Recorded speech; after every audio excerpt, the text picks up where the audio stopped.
Processes and process concept. So இந்த வீடியோவில் ப்ராசஸ்னால் என்ன, ப்ராசஸ் மெமரியில் ரன் ஆகும்போது என்னென்ன நடக்கும், ப்ராசஸோடைய ஸ்டேட் என்ன, பிசிபி, ப்ராசஸ் ஷெட்யூலிங், கான்டெக்ட் ஸ்விட்ச், இது எல்லாமே டீட்டெயிலாக பார்க்க போகிறோம். எங்களுடைய video tutorial and exam notes இந்த ஆண்ட்ராய்டு ஆப்பில் இருக்குது. ஆப்போடைய லிங்க் டிஸ்கிரிப்ஷனில் இருக்குது. டவுன்லோட் பண்ணி யூஸ் பண்ணி பாருங்கள். What is a process? A process is a program in execution.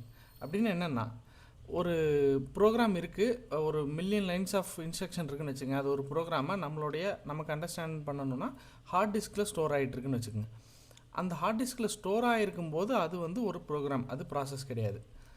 இப்போ அந்த ப்ரோக்ராமை ரன் பண்ணணுன்னு சொல்லி நம்ம அந்த ப்ரோக்ராமை எடுத்து, அதாவது ஆப்ரேட்டிங் சிஸ்டம் வந்து அந்த ப்ரோக்ராமை எடுத்து ரேண்டம் ஆக்சஸ் மெமரியில் வச்சு அதில் இருக்க ஒவ்வொரு லைனாக எடுத்து எக்ஸிக்யூட் பண்ண ஆரம்பிக்கிறதுல அப்போ தான் அந்த ப்ரோக்ராம் வந்து ப்ராசஸாக மாறுது.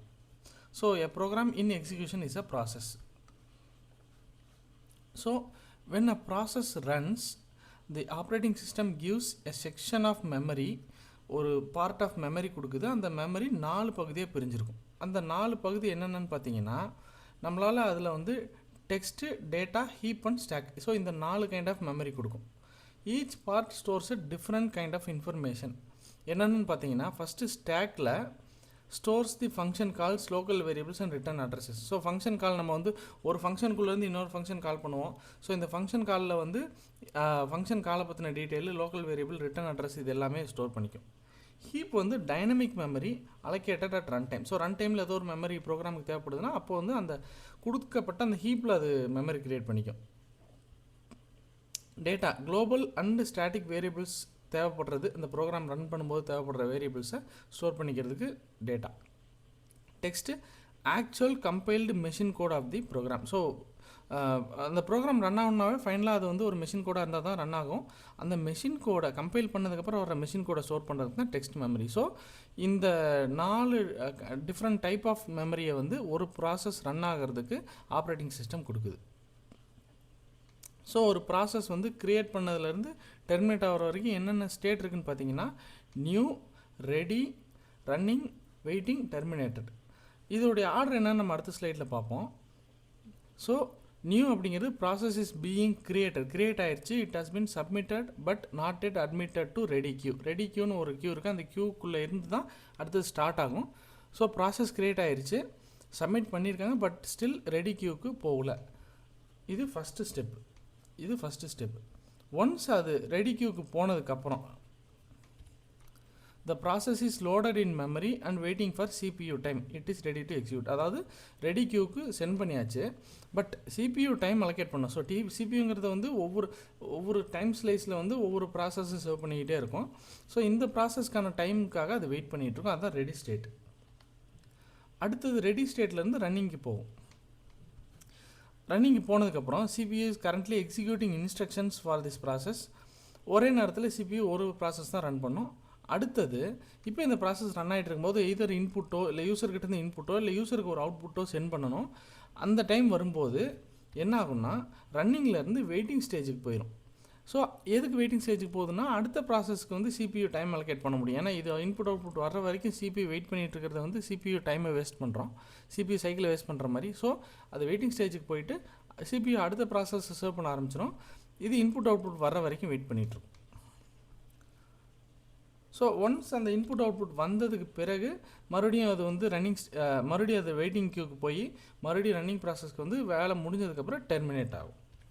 ஸோ டெர்மினேட்னா the process has finished execution, OS releases all resources allocated to it.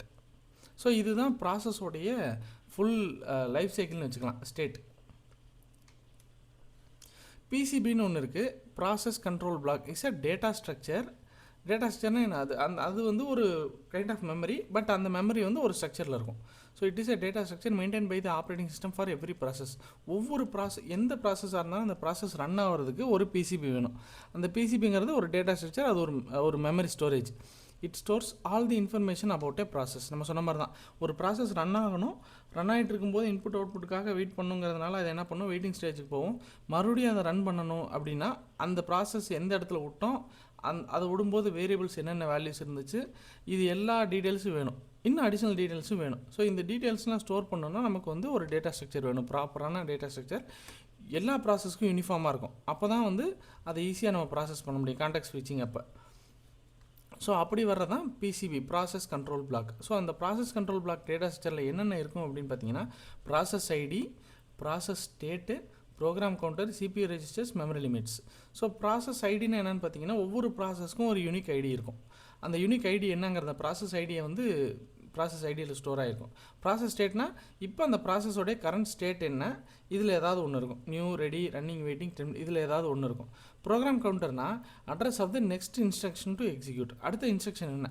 So இந்த ப்ராசஸ் வந்து வெயிட் பண்ணும்போது மட்டும் இந்த பிசிபியில் டேட்டா இருக்காது, ரன் ஆகிட்டு இருக்கும்போது இந்த பிசிபியில் டேட்டா இருந்துக்கிட்டே இருக்கும். ஏன்னா இப்போ அடுத்த இன்ஸ்ட்ரக்ஷனுடைய அட்ரஸ் என்னங்கிறதுலாம் அப்பப்போ லைவாக ஸ்டோர் ஆகிட்டு இருக்கும். அப்புறம் CPU registers, saved register values when process is not running. So process பாஸில் இருக்கும்போது இல்லை வெயிட்டிங் ஸ்டேட்டில் இருக்கும்போதோ ரெஜிஸ்டர் வேல்யூஸை ஸ்டோர் பண்ணுறதுக்கு இந்த CPU registers memory CPU registers use ஆகுது.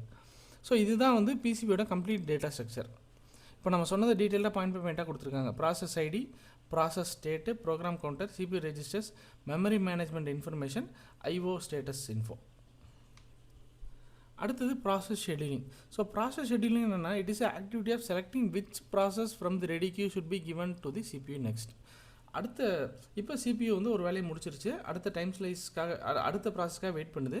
இப்போ ரெடி கியூவில் எந்த ப்ராசஸை எடுக்கணுங்கிறத ஷெட்யூல் பண்ணுறது தான் process scheduling. The OS uses a scheduler to make this decision. அந்த ஷெடியூலருக்கு சில பேராமீட்டர் கொடுக்கும், சில சிக்னல்ஸ் இருக்கும். இந்த ப்ராசஸ்க்கு இந்த ப்ரையாரிட்டி, இதுக்கு இந்த லோயஸ்ட் ப்ரையாரிட்டி, இதுக்கு ஹையஸ்ட் ப்ரையாரிட்டி, இது எல்லாத்தையும் பேஸ் பண்ணி ஷெடியூலர் வந்து எந்த ப்ராசஸை செலக்ட் பண்ணுறதுங்கிறத ஷெடியூலர் டிசைட் பண்ணும். ஸோ இதெல்லாம் டீட்டெயிலாக நம்ம அடுத்தடுத்த யூனிட்டில் பார்ப்போம், பட் ஷார்ட்டாக சொல்லிடுறேன். ஸோ 3 scheduling queues இருக்குது: job queue, ready queue and device queue. Job கியூனா contains all the process of the system. Ready கியூனா அடுத்து ரன் ஆக வேண்டிய ப்ராசஸ் மட்டும் ரெடி கியூவில் இருக்கும். டிவைஸ் கியூ அப்படின்னா contains processes waiting for a specific input output devices. So process run ஆகிட்டு இருக்கு, இப்போ ஒரு இன்புட் அவுட்புட்காக வெயிட் பண்ணணும்னா டக்குன்னு அந்த ப்ராசஸ் எங்கே போயிடும், டிவைஸ் கியூ போயிடும். மறுபடியும் ரெடி கியூக்கு வந்து தான் எக்ஸிக்யூட் ஆகும். ஷெடியூலர் வந்து பார்த்தீங்கன்னா long term scheduler, short term scheduler, medium term scheduler. இப்போ இந்த ஷெடியூலரை வச்சு இப்போ கான்டெக்ஸ்ட் ஸ்விட்ச்னா என்ன நம்ம சொல்கிறோம். கான்டெக்ஸ்ட் ஸ்விட்ச் அப்படின்னா என்னென்னா, இப்போ சிபியூ ஒரு ப்ராசஸ் எக்ஸிக்யூட் பண்ணிகிட்டு இருக்கு. அந்த எக்ஸிக்யூஷன் நடந்துட்டு இருக்கும்போது எதர் ப்ராசஸ் கம்ப்ளீட் ஆகிருக்கும், இல்லை ஒரு இன்புட் அவுட்புட்காகவோ இல்லை ஏதோ ஒரு இன்டரப்ட்னாலேயோ அது வெயிட்டிங் ஸ்டேஜுக்கு போயிடும். இப்போ சிபியூ என்ன பண்ணணும், அந்த சைக்கிளை வந்து வேஸ்ட் பண்ணாமல் எஃபிஷியண்ட்டாக யூஸ் பண்ணணும்னா அது இன்புட் அவுட்புட் முடிக்கிற வரைக்கும் வெயிட் பண்ணாமல் அந்த கேப்பில் அடுத்த ப்ராசஸை சேவ் பண்ண ஆரம்பிச்சிடணும். ஸோ இப்போ ஓல்டர் ப்ராசஸை வெயிட்டிங்கில் போட்டு புது ப்ராசஸை உள்ளே அட்மிட் பண்ணி எக்ஸிக்யூட் பண்ண ஆரம்பிக்கிறதுக்கு பேர் கான்டெக்ஸ்ட் ஸ்விட்சிங். ஸோ இந்த கான்டெக்ஸ்ட் ஸ்விட்சிங்கில் என்ன நடக்குன்னு பார்த்தீங்கன்னா, save the state of current process. So இப்போ கரண்ட் ப்ராசஸோட ஸ்டேட்டை வந்து பிசிபியில் ஸ்டோர் பண்ணிடும். Update the process state in P C B, அதை நம்ம ஆல்ரெடி சொன்னால் தான்.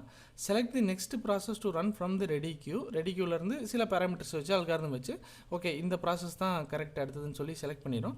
Load the saved state of new process. அந்த நியூ ப்ராசஸ் வந்து அது நியூ ப்ராசஸாக இருக்கலாம், இல்லைன்னா ஆல்ரெடி ரன் ஆகிட்டு இருந்துட்டு பாஸ்க்கு போயிட்டு மறுபடியும் ரெடி கியூக்கு வந்த ப்ராசஸாக இருக்கலாம். ஸோ எப்படி பார்த்தாலும் பிசிபியில் சில டேட்டா இருக்கும். அந்த பிசிபி டேட்டாவையும் லோட் பண்ணிடணும் இதில் மெமரிக்கு. அதுக்கப்புறம் ரெஸ்யூம் தி எக்ஸிக்யூஷன், அந்த ப்ராசஸை எக்ஸிக்யூட் பண்ணணும். ஸோ ப்ராசஸ் கான்செப்டை டீட்டெயிலாக ஒரு டேபிளில் கொடுத்துருக்கோம்.